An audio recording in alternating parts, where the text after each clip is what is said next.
Good morning, everybody. Happy Halloween. I'm Teresa Perrin, and this is my stock market watch list for Monday, October 31st, 2022. Please remember that this is a watch list and do not enter plays blindly. If you could, smash that like button for me. I'd greatly appreciate it. Let's get started. FWBI, First Wave Biopharm. Guys, they are trending, and they haven't for a very long time. It's high on the list in StockTwits. In fact, when only crypto was on the list, this name was also, along with Mullen, I believe. So guys, I have high expectations for FWBI this week. Check out my video that I did on them if you want to find out what's going on. GME, guys, they actually broke out of a very key level this morning, and I do believe we continue to see this move upward in GME, so keep it on your radar. And along with GME, that would also likely bring a lot of those meme stocks, AMC, APE, BBBY, Apron, that whole gang, guys. So keep them on your radar. ACOR, guys, this has been slowly creeping up, and it is up again in pre-market, 2.41%, and I believe it does continue its climb upward this week. ABCT, it's Halloween. Who doesn't want candy on Halloween, guys? Come on. All right. All kidding aside, who knows? I mean, it would be the perfect day for them to announce a buyout. Do I think it's going to happen today? I really don't know, but it's wishful thinking, and I do actually like the way the chart looks, and hopefully we can break out of barcode jail. I'd love to see it today, but expectations are this week. I do believe we continue a move. Well, not continue, but we reverse and make a move to the upside. Like I said, BBBY moving in the pre-market, and I do believe a lot of these meme stocks are going to move to the upside following GME. ILAG. All right, guys, we are looking at a nice area to break out. I do want to see ILAG push through that $3 and hold a close above it, but I do think that we could have a nice week in this ticker this week. Mullen, I don't think there's much needed to be said about this. Check out my videos if you don't know what's going on with Mullen, but it's huge on retail's watch list, and I do believe it continues to make its nice move to the upside this week. And today it's already looking sweet in pre-market. Mara, well, with crypto hopping this weekend, I certainly think that these names are going to get a blast, and Mara could actually see a short squeeze if their earnings are good and they come out this week, guys, so keep Mara on your radar. Epics. All right, guys. Sadly, this was moving up very beautifully in pre-market, and then news dropped that the collaborator Janssen suspended their enrollment in the phase 1 study of EPI 7386 with applaudment because they didn't have enough participants. Now, this is a phase 1 study, and Epics does continue to say that they're going to explore this drug. Guys, this isn't done. This is an opportunity, in my opinion, but take it for what you will.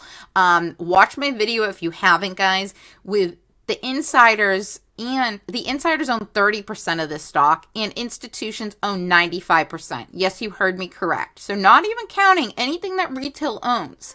125% of this stock is owned by by insiders and institutions. So what does that tell you? It's actually a 24.47% short interest, despite what Fintel is showing you. And I have a great video showing you the math on that. There's no way that these companies are all investing in this if they don't know something big is coming. And my thought on that is, look at who the investors are. One of them on the inside is Pfizer. Why is Pfizer investing in this small pharma company? Well, guys, I'll leave that to your imagination, but I'll tell you what I'm thinking, and I'm wondering if that doesn't have something to do with this morning's announcement. Anyways, I'm definitely keeping my radar on this. I know it dropped down. I think it could be a great opportunity, but I want to make sure that it doesn't become a falling knife opportunity this morning. But at any rate, I do think that we're going to see very nice movements in Epics in the upcoming weeks and months, if not sooner. ET, Energy Transfer, guys, they have earnings tomorrow, and this stock reached a key breakout point. On Friday. It has pulled back, so I do want to see it again get through that 1250 area, and I do believe that we continue to make nice moves up. They're going to announce increasing their dividend and some other things that are in the pipeline that I think are going to be very beneficial to this company, guys. They have a great dividend and they're relatively inexpensive compared to other energy plays, and I do think they're highly undervalued. In fact, there's a great article, if you do a little digging, that you'll find out exactly why I feel that way.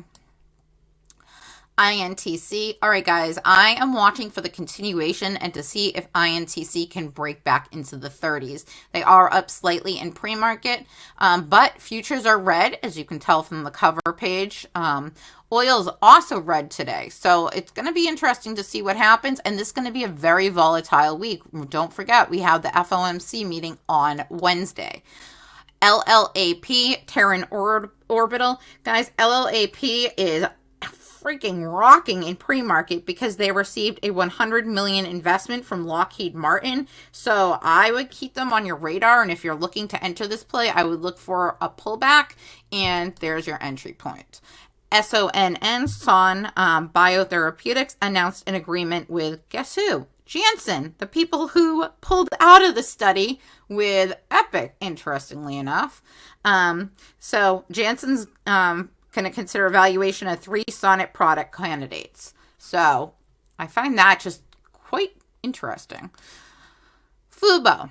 All right, guys, this is my play of the week, and my reason for this is because they have earnings on Friday. And if anyone's familiar with this stock, then you know their last earnings, they practically doubled on the day. If not, maybe they did actually double. They had a massive, massive move to the upside, and I do expect a move of up to 100%, maybe even higher this week, maybe slightly lower. I don't know, but I expect a huge move in Fubo if earnings are as great as I expect them to be, and I have no reason to think otherwise, given the fact that they have a lot of sport subscriptions, and I think that it's definitely that season, so I expect their earnings to be fabulous. GSAT. Guys, GSAT is up in pre-market, and they got a price target and a buy rating upgrade today. So their price target was given at $5. We're sitting at $2.09. Lots of opportunity in GSAT. Novavax. All right, guys, this is one of my favorite tickers to play the upside and downside to, and I do believe this week we continue to see a move to the upside. There's been some great publicity, and they continue to get more and more FDA authorizations and interest in this ticker, although this is not a favorite of Wall Street.